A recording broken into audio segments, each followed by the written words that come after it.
Speed thrill but किल, ये मुहावरा अक्सर सुनने में ज़रूर आया होगा। दुनिया में इस वक्त स्पीड की दो ही डायमेंशंस हैं, एक साउंड की स्पीड और दूसरी रोशनी की स्पीड। अब तक इंसान साउंड की स्पीड हासिल कर चुका है, लेकिन रोशनी की स्पीड तक अभी नहीं पहुंच सका। आज दुनिया भर में ऐसे फाइटर्स प्लेन मौजूद हैं जो साउंड की स्पीड से ज़्यादा तेज़ परवाज कर सकते हैं, लेकिन आज भी दुनिया में कोई ऐसा पैसेंजर प्लेन मौजूद नहीं जो आवाज़ की रफ्तार जितना तेज़ हो। लेकिन ऐसा नहीं कि ऐसा प्लेन इजाद नहीं हुआ, बल्कि ऐसा पैसेंजर प्लेन भी था जो आवाज़ की रफ्तार से ज़्यादा तेज़ था।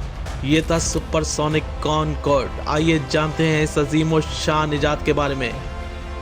कॉनकॉर्ड एक ऐसा पैसेंजर प्लेन था जो आवाज़ की रफ्तार से ज़्यादा तेज़ था, जो 60,000 फीट की बुलंदी पर बासानी परवास कर सकता था। जिसकी स्पीड की बात करें तो 2189 किलोमीटर पर आवर्स कॉनकॉर्ड की स्पीड थी।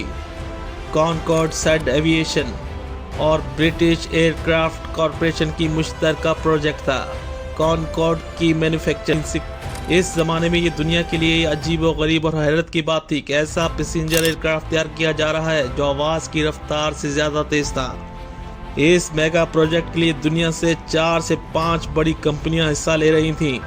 कॉनकॉर्ड के इंजन रॉयल्स रॉयस ने तैयार किए थे। इसकी लागत की बात करें तो $2.1 बिलियन से ये कॉनकॉर्ड तैयार किया गया था, जो उस वक्त के ज़माने की बहुत बड़ी रकम थी, जो आज के ज़माने के हिसाब से 18 से 20 बिलियन डॉलर बनते हैं। कॉनकॉर्ड के डिज़ाइन और इसके शेप का एक अलग ही लेवल था। दोस्तों, जब कॉनकॉर्ड को कंप्लीट करके दुनिया के सामने लाया गया तो लोगों ने ये मनाजिर अपनी टीवी स्क्रीन पर लाइव देखे थे। 1969 कॉनकॉर्ड ने अपनी पहली उड़ान भरी थी, लेकिन ये एक टेस्ट फ्लाइट थी। लेकिन कॉनकॉर्ड ने अपनी सर्विसेज का आगाज 1976 में किया था। इस कॉनकॉर्ड पर फ्लाई करना इतना आसान नहीं था, क्योंकि इसका टिकट इतना ही महंगा था। इसलिए ज्यादातर अमीर लोग ही कॉनकॉर्ड पर फ्लाई कर सकते थे। उस जमाने में कॉनकॉर्ड को लिमिटेड डेस्टिनेशन तक ही महदूद रखा गया था। दुनिया में सिर्फ फ्रांस और ब्रिटिश के पास कॉनकॉर्ड मौजूद थे।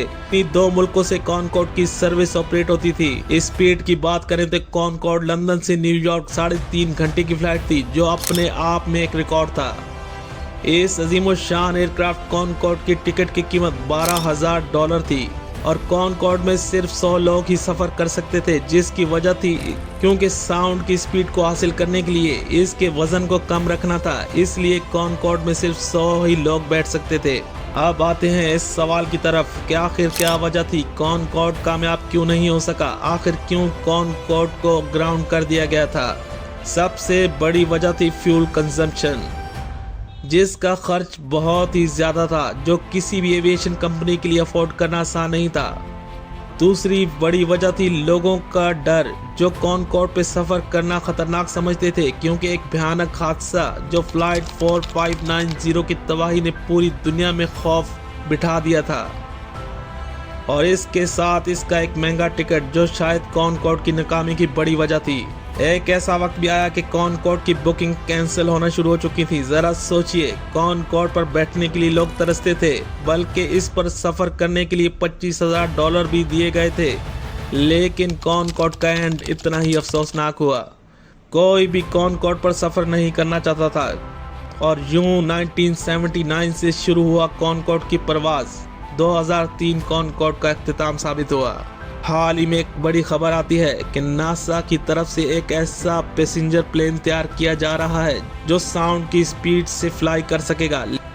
लेकिन ये प्लेन सिर्फ 60 से 80 लोगों के लिए तैयार किया गया है, जो ज़्यादातर बिजनेस ट्रैवल के लिए इस्तेमाल होगा और ये प्लेन कमर्शियल एयरलाइन के लिए शायद अवेलेबल हो। 1965 में कॉनकॉर्ड की इजाद बहुत बड़ा कारनामा थी और साथ टेक्नोलॉजी का इतना एडवांस होने की दलील भी थी। कॉनकॉर्ड एक नाम, एक डिज़ाइन और एक लैंडमार्क था। ये था सुपरसोनिक कॉनकॉर्ड।